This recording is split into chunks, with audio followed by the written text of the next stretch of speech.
Welcome to another edition of the Daily Deuce. I'm Gary Graves from just outside lovely Washington, D.C., my hometown, and only a few miles removed from my good friend, John Webster. John, how are you doing? It feels good to be back in the DMV, even for a little while. Gary, let me first say to you, uh, my condolences. I understand why you're here. My condolences to you. I But appreciate that. also let me say, good to have you this close in the DMV. Hey man, before you go away, if possible, let's sneak away and go eat like some pigs. You know what I'm Like we saying? used to do. Like we used to do. Bring your platter, man. Man, when me and John showed up at a restaurant, they put a sign out to say closed for alterations. Woo, we could do some damage to a buffet back in the day. But it's good to have you. Unfortunate reason you're here, but it's still good to have you in the area, and we need to catch up, man. Even if you come Yeah. by the house and have dinner with me and Kim, and we put a meal together for you, you know. All So right. Yeah, I just might let try to me know. make that happen whilst I'm here. Yeah. Man, what a weekend we've had. Well, first of all, let's say hello to our traffic cop, Mr. John Pitt. John, how you doing today? I'm doing better than I was yesterday. All right. All And I right. know I know we're gonna get into the Cowboys and the NFC East, but I don't want to forget about how scary the Buffalo Bills look. I think a lot of teams should be worried, especially in the AFC right now. Yeah. And that's a perfect segue into that because going into the weekend, I remember thinking, if this was ever a trap game for the Dallas Cowboys, that was it because as good as they played, the previous 4 or 5 weeks, that going to a team like Buffalo, which number one has nothing to lose, what do they say? The most dangerous team to play is a team with desperation, which the Bills were and still are to an extent. But having to go up there after coming off of a big win and I think you had even mentioned it, John Pitt, about the whole thing about a letdown, and of course what happened, and I was listening to parts of the game while driving through Western Maryland, and it just sounded like Buffalo had something to play for. Dallas did too, but Buffalo was playing with a greater sense of desperation than the Cowboys. John, is that kind of the way it played out as you watched it on one of your many TVs? Well, rough sledding yesterday for the Cowboys. Ran into a buzzsaw. Buffalo played extremely well on all three phases: defense, offense, and special teams. That's something when Josh Allen makes the comment, he felt he was back in school and was doing a group project and didn't do anything and still got an A. So that's saying a lot because he didn't have to be super Josh. He was just Josh. Everything else worked. I think with the Cowboys, I don't think Cowboy fans need to go off the deep end like, they suck, whatever. And at the same time, I don't think they need to go overboard when they have great wins against Philadelphia, who was it, Seattle, whoever. You know, I think what you have with the Cowboys is somewhere in between. I think they are a very good team. They are right now suffering from injuries. They had some injuries yesterday and they had some injuries before the game. But you don't get stuck on injuries. What you do, you give the team that beat you credit. They beat you. You still got to line up and play. And Buffalo beat Dallas. I think Dallas has to find the formula to win on the road. I think they can still win the NFC East. There's a Mm-hmm. big game that Seattle and Philadelphia are playing, and possibly Jalen Hurts may play or may not play, not exactly feeling well. But the same energy that Dallas somehow finds in Jerry's world. They got to find that button when they go on the road. I think, as I said, I think they can still win the NFC East, which would give them at least one playoff game at home. Yeah.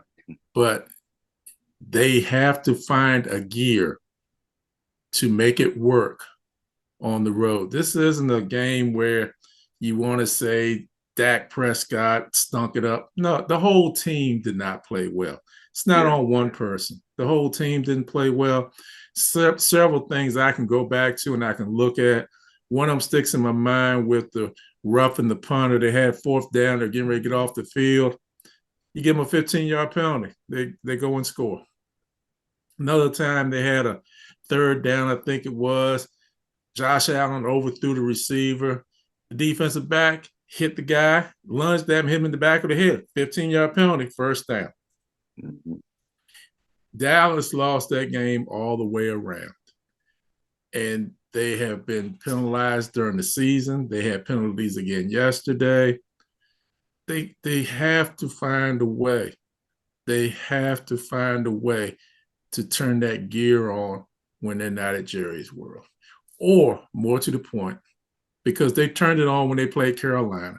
I guess more to the point, I should say, they got to find a way to turn that gear on when they're playing on the road against a playoff type team. I think that's the best way to say it.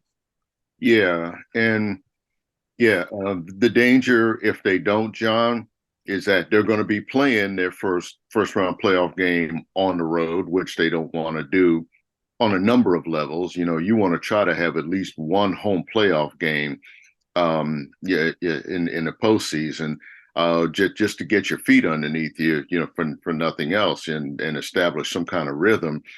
And that's the fear, I think, in Cowboy land, with a game like that it demonstrated their struggles away from home, and sometimes their struggles on with teams, not just teams with winning records, but I'll just leave it at that. Teams with winning records. Everybody said, they can beat the teams that they're supposed to, but the teams that can compete with them, that they struggle with.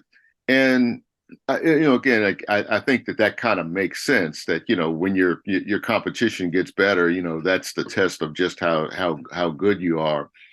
I'm not really worried about Dallas. I mean, injuries aside, that's one thing, but I've always believed that Dallas has enough depth for that whole next man up mentality. And I'm just going to prefer to refer to this as, I say, a hiccup that probably could have been expected given the importance of the game, more for who they were playing than for Dallas. Dallas needs that, if they want to win the division.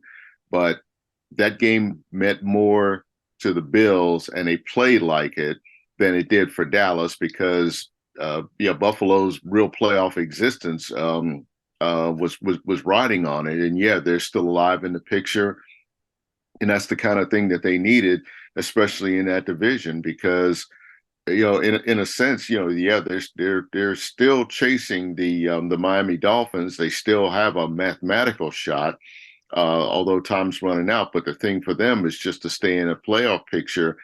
And to that extent, John, this is what I'm going to say, and I'm going to amend something or update something that I said weeks ago, that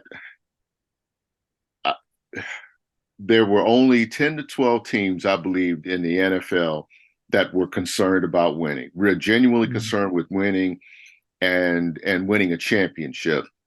You look at this playoff picture now, you've got more than half the NFL that's within realistic range of a playoff spot. I mean, you could say whatever about 6 and 7 or 7 and 6 teams at this point, but they've all got a shot. And I guess now, the talk goes to parity. And what the part I want to update is that, okay, there are teams that are concerned, a lot more teams that are concerned with winning. The rest of them just don't have a chance. They might be concerned, but all the concern in the world ain't going to translate into wins. Washington, I'm looking at you. So I kind of like where we are heading into the final weeks of the season where, yeah, I think that last count there was something like 16 teams that still had realistic shots at playoff berths. Dallas is in good shape. Philadelphia is in good shape, even though they're not in good shape. I think they're tired. I think they're banged up. They're playing they're playing Seattle. That's going to be a very tough game for them. And as for Jalen Hurts, with no offense to Seattle, but if I don't think Philadelphia is going to be hurt if they rest him because I do think he needs a rest. Even if they had beaten Dallas, that over these next 4 or 5 games, that at some point after the beating that he's just taken just from the general grind of the season, that they probably would have to think about resting him for a game when they feel like they can afford to. You know, again, he'll probably play tonight, but you have to really monitor how many snaps he takes. If and again, if you've got a solid backup or something, why not weave him in for a series or two, alternate them, just figure out a way to relieve the wear and tear on your starting quarterback. And to John's point that he has been stressing all season long, run the daggone football. Take the pressure off your quarterback. Run the daggone football. You got solid running backs. Use them. You make solid points. Miles, let me ask a question to you. How do you see the rest of the season playing out? What do you think? How do you think it's going to go? Well, okay. In the NFC East, I do think Philly takes at least one more loss. I think it's really going to come down to a tiebreaker for that division at this point because you see the road ahead with Dallas and Philadelphia. There are no easy games. It's entirely possible. Let's see, what do we have right now? 4 weeks left? Mm-hmm. I could see both of those teams going maybe 3-1 at the best, but 2-2 probably is more realistic because again, the way that the schedule shapes up is the way that it's supposed to. You're supposed to be playing your best. Heading into the final weeks of the season. I think by comparison, I think Philly's schedule is a little bit easier than Dallas's, but still, when you're banged up and again you're coming off of a loss, a beatdown loss or something, and you've got a lot of soul searching to do and looking at your personnel, that it's probably more of a challenge for Philly, even though the schedule is more favorable for them, because now you got to figure out which guys that you want to try to save for the playoffs. Again, Philly, the good thing about Philly is that I think they do hold one of the tiebreakers right now over Dallas. And if they can hold serve on that, they probably win the division. But I still think it's interesting. You talk about the schedule. Dallas has, after yesterday with Buffalo, they have at Miami, then they are at home against Detroit, and end of the season here against Washington. Philadelphia, they have Seattle on Monday night game. Then they play the Giants, Arizona, and the Giants. Yeah. And, when you're playing division ball, you can't look past anybody. And of course, we've seen enough of the Giants to know that, and that's another team that lost. We'll probably get into that in a second too.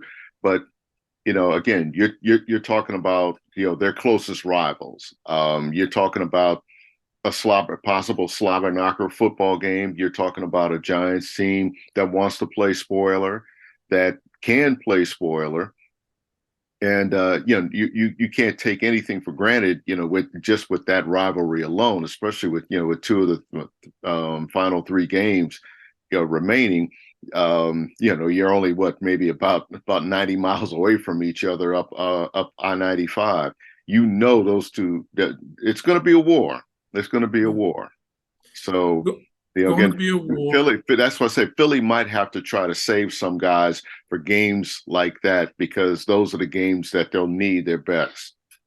Yeah, it's going to be real interesting. the other two teams you have in the NFC East, well, you possibly have four of a kind this week. Mm-hmm. Dallas has already lost. Washington has already lost. The Giants have already lost. You only need the Eagles to lose, and you got a complete sweep in the NFC East. Everybody lost. And the Commanders, with their loss yesterday, they even went as far as to put another quarterback in the game. They played Jacoby Brissett yesterday. Yeah. And that's going to be interesting going forward. I'm trying to remember the stat that I saw that, let's see, Brissett threw for 142 yards in 2 drives. Sam Howell threw for 102 yards in 10 drives. So you say, well, it reinforces what you said and what I've read all season. He might be holding the ball too long, Sam Howell. That and in fact, when I was listening to the tail end of that game, that that urgency, even though it didn't seem apparent on that last drive, or the one that they scored on and missed the conversion, but there seemed to be a lot more speed and urgency in terms of how Brissett was running the offense. And I remember, John, what you were saying about how he might be the best option at quarterback because of the speed and his delivery and such, in terms of how he runs the offense. And yesterday was a perfect example. And remember that was a road game too, that he did that. They were playing from behind pretty much, the whole time, but still they still had a chance. You're still talking about a 1 possession game, and maybe, if they had gotten an onside kick or whatever, if they got an onside kick, 1 more possession or something like that, you're still talking about a potential for a touchdown or 2-point conversion just to tie. And beginning of the season, and hindsight's always 20/20, Gary. Mm-hmm. Or as Steve Spurrier would say, hindsight's always 50/50. But anyway, that was a classic. Yeah. But we were talking about Brissett in the beginning of the year. I still believe, and I said then, they should have had a package just for Brissett. He could have been an asset throughout the season. Even if you didn't want to start him, you could put him in for some possessions. Not put him in and take anything away from Sam Howell or try to ruin his confidence. Just add to your opportunities what you're going to do. Sam Howell is a gutty guy. He's a hustler. He's gritty. He plays hard. But he's not somebody that I could put in a run-pass option. That's something you can do with Jacoby Brissett, and hindsight's 20/20. It is what it is. They're going to finish the season. I don't know. They this week I think they play the Jets. Yeah. And then they possibly with Aaron Rodgers too. Oh my goodness. I hope you're wrong. I really don't want to see that. I don't want to see it either. I mean, the Jets just got waxed 30-0 by Miami. So, and they're saying why bring him back now? And they're saying the kid, what's his name, Zach Wilson, is just in a concussion protocol. Yeah, bad season, just got worse. Yeah, so, and Rodgers coming back, and maybe I'm just too protective and I'm too conservative. I just don't want to take a chance on somebody chomping at his feet, at his legs, and him re-injuring his Achilles. I really don't want to do that. I really want him to wait till next year. There's nothing. I admire his fortitude to want to play again this year. I admire that. But there's nothing to play for. I think he's taking a risk. I wouldn't want to take a risk. I want him back next year. It was a fluke this year. He got hurt. It was a fluke. Yeah. Nobody touched him, and he tore his Achilles. He could get hurt again on a fluke. I don't want that. Just if you can, just put it together for next year. But I think the Commanders play the Jets. They got the Cowboys. I don't even know who the third team is. Cowboys' last game of the season, but they will be looked at closely at the end of the season, Gary. That's all I'll say. Some decisions will be made, and that's all I'll say. I don't want to wish anything on anybody, but some decisions that have to be made at the end of the season. Yeah, well, we've already seen a couple reports out there that Rivera will not be back with Washington, and the speculation has shifted to who his possible successor might be. Of course, Eric Bieniemy's name has been thrown in there. I'm not so certain that that's even an option because he's had a season to really kind of prove himself. In fact, I saw one story that said these remaining games might be an audition for him as head coach or something to become head coach. No, I think right now you stick with what you do. You have to come up with some better play calling because, John, once again, what you said has come true. It's what we've been saying all season about the running game. There's nothing wrong with running the ball. The way that they finally realized they had Chris Rodriguez on the roster and used him late. When it seemed like the game was kind of out of reach. But you've had Brian Robinson, and you know how much I have raved about Brian Robinson. That both of those backs are big, punishing, angry backs that will that you could use in short yardage situations.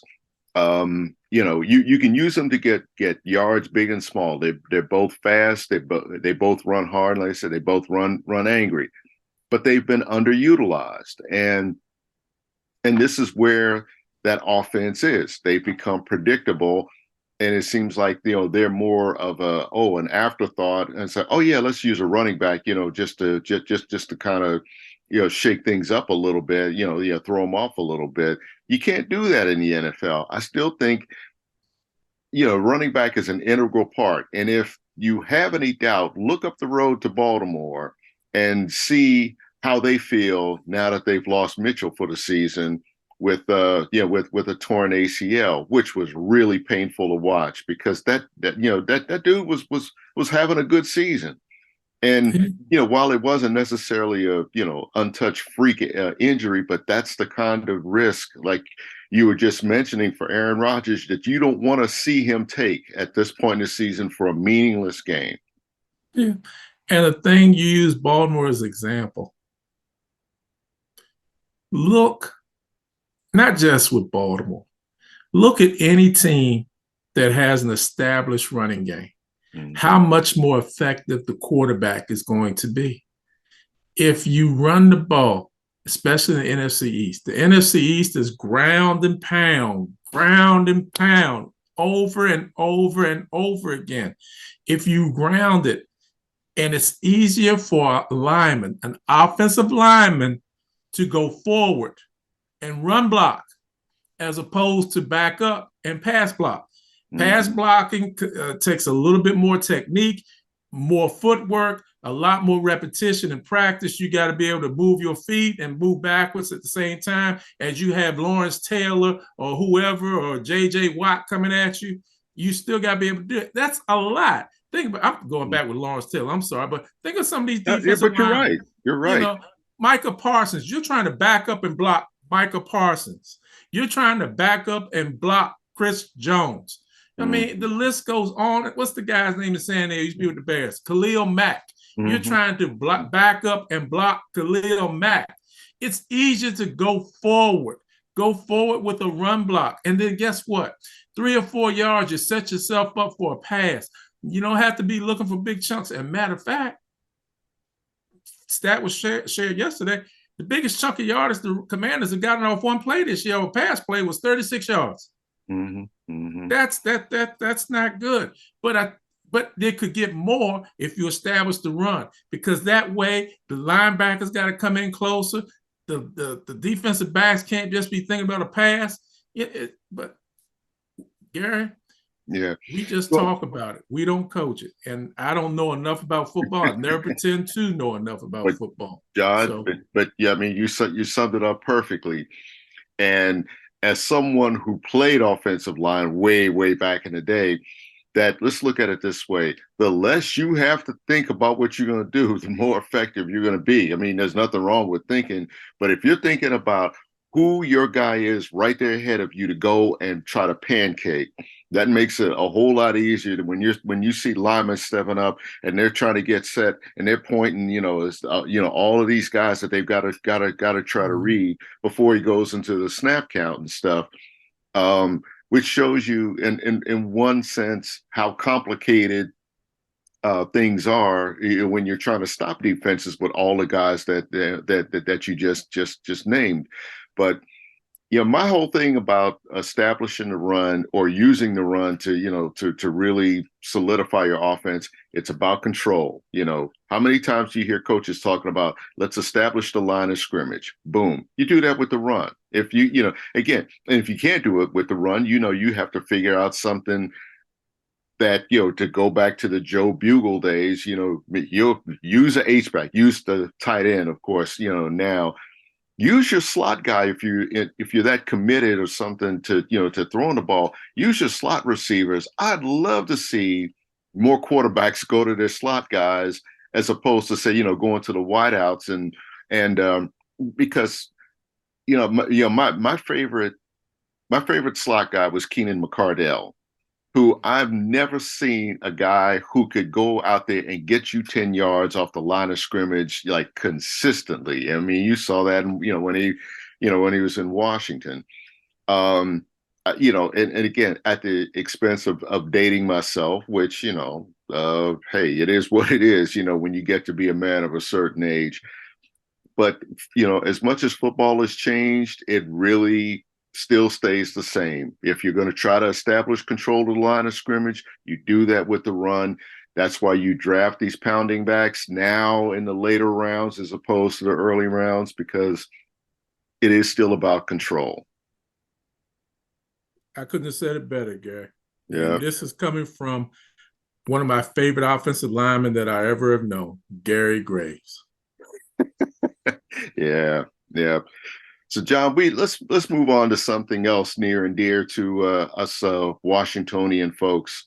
Actually, two things: a possibility that two of our teams, the Capitals and the Wizards, could be moving from downtown Washington, from Chinatown, across the river to Potomac Yards in Northern Virginia.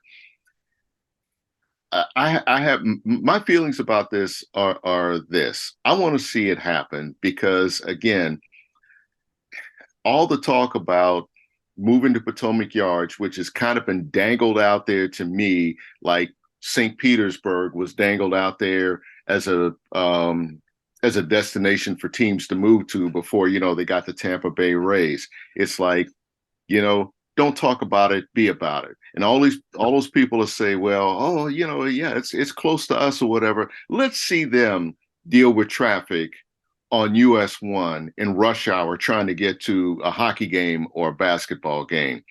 One, I think it would be sad if both of them left, because I think with both of them moving downtown from out of Landover, that really helped establish downtown as a destination, not just financially, but really, socially, and you think about the tourism. I don't know how many people are going to go take the metro all the way across the river to watch that on a consistent basis. And with a new arena that prices are going to go up, and most games are out of the price range. For you and I, it's going to be kind of an elitist thing. I just don't know if it's going to happen. At the same time, I don't know if DC should throw $500 million, as I've read, to try to upgrade the Capital One Arena, when I feel like if you're a millionaire or a billionaire or something like that, yeah, you got to kick in a little bit of your money. I'm tired of seeing taxpayer money going to giving millionaires, building up millionaires places, just to try to keep them there. And in that regard, I guess I'd say, if that's what it takes for them to leave, let them leave, as much as it would hurt. I say this. I believe they're gone when they actually are gone. Mm-hmm. 25, 30 years ago, there was another sports team that wanted to build their stadium and move their franchise to Potomac Yards. They were called the Washington Redskins. Mm-hmm. And there was a politician by the name of Jim Moran, who in the beginning was all by himself, but he pretty much shut the deal down and got a lot of people behind him.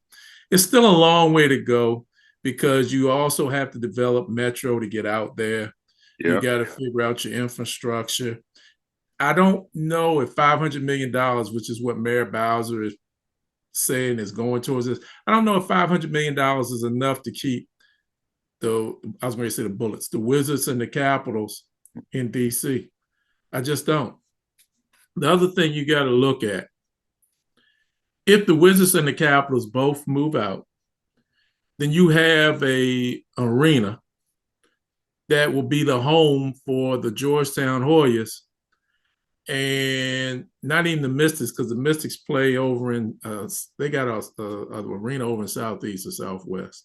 Yeah.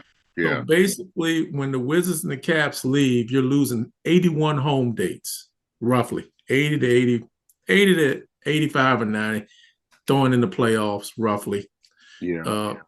And you have a Georgetown team that played last week. I can't remember who they played, and they drew 3,000 fans.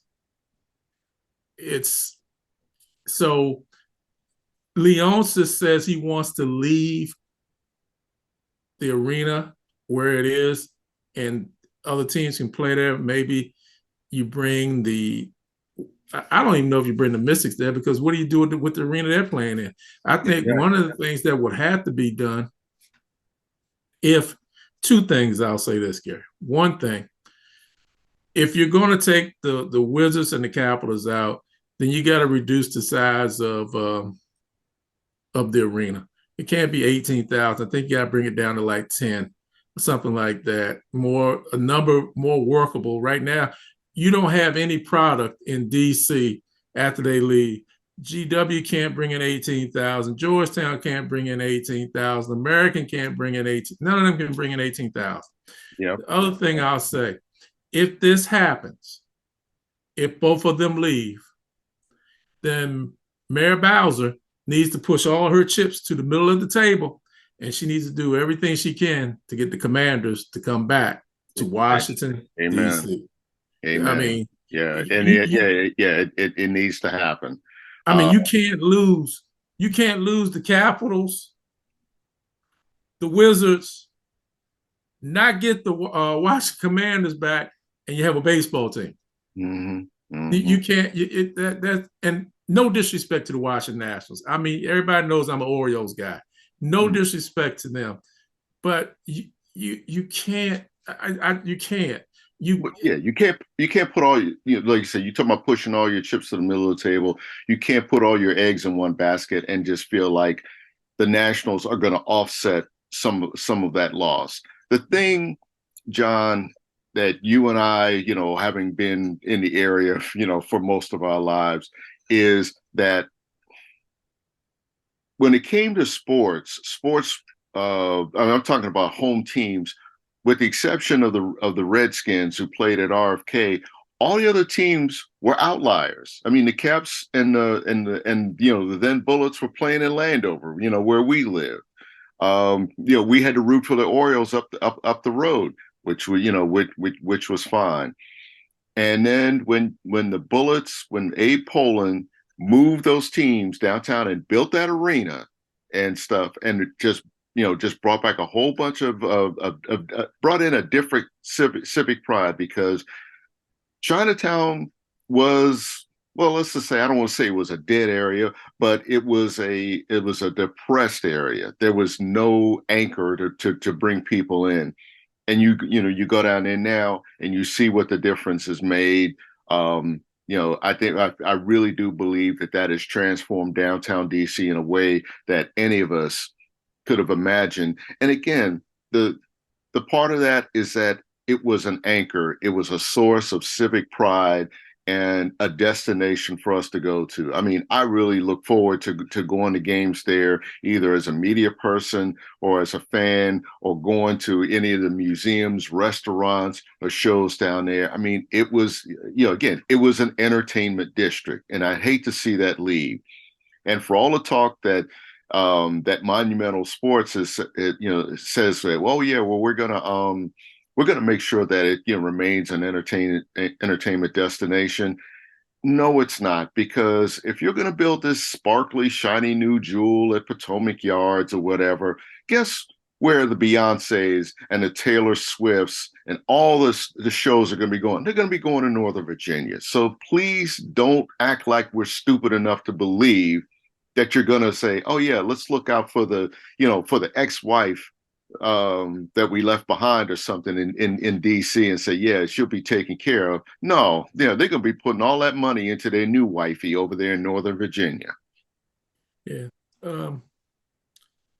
Remains to be seen, Gary. Yep. Final score is not in yet, my friend. They are talking about moving, but no papers have been signed. So let's just see what happens. But in the meantime, Mayor Bowser, put your chips in the middle of the table. Go get the Commanders. Yeah, there. I mean, it's there for the taking, John. And if you are really, really committed to trying to bring them there, I feel like bring them back to where they've always been, right there at East Capitol Street by the Armory. Build a new stadium. You're talking about raising RFK. Build a new one. Just do it. Just do it. Yeah, well, we'll see, Gary. It'll be very, very interesting. Yeah. But in the meantime, my friend, take us on home. Yep, another great week of sports. As we get ready for the holiday, it's NFL, and we get into bowl season, which has started in earnest over the weekend. Before we went on, I was just reading about a huge comeback by Western Kentucky to win their bowl game today. John, for all they those came back and beat Old Dominion. Yes, they did. Supposedly Duke threw 5 touchdown passes. Man, Yeah. Old Dominion was up 21-0 in the first quarter. Yeah. They like I said, I just saw the ESPN headline about that. So I got to go back and read what the AP has to say about it. But that's the thing about sports, John, that I say watch them, because you just never know what's going to happen. A team can seem down and out, and here they are, come back and win. And I think again, this was like supposed to be one of the biggest bowl comebacks in NCAA history. I have to look that up, but that's why we watch sports. Enjoy your holiday. Merry Christmas. Happy holidays to everybody out there. Rest, be with your family. We'll see you next time. Hey, thanks for coming to see us again today. Another exciting week in sports and another upcoming week of excitement in sports. As I always say, watch some football, watch college football, watch pro football, watch some basketball, men's and women's and NBA, watch some hockey, but enjoy yourself and watch some sports. Take care. We're going to see you again real soon.